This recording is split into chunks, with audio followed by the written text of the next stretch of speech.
Grabe, napakamahal naman yan!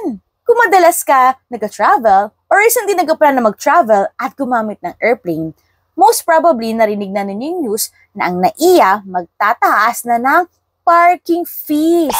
Ito po yung memo. Ayan. O, diba? Grabe. Dating 300 pesos lang ang cars, 1,200 na ngayon ang overnight fees. Ang motorcycle, 480 at 2,400 naman for buses. Napakadali kasing gumamit ng parking nila. For example, sa NAIA Terminal 3, ito yung multi-level parking. Ito yung Terminal 3. O, diba? From the parking, pupunta ka lang sa Terminal 3, ganun lang. Ganun kadali. Wow. Unless na lang na magkaiba yung terminal mo ng departure tsaka arrival mo, mas maganda mag-park sa iba like park and fly kasi hatid sundo yun. Yan. Dati mas mataas ang rate ng park and fly, ngayon mas mababa na. So, I think yung mga tao pupunta na sa park and fly.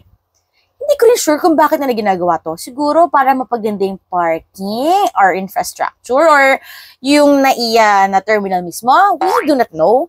Or bakit ba nila dinidiscourage mag-park yung mga tao? Gusto ba nila hatid sundo na lang yung mga tao? Hindi rin natin alam, no? Hindi ko ma-end yung video with an enjoy o di kaya have a safe flight. Kasi sad news ito.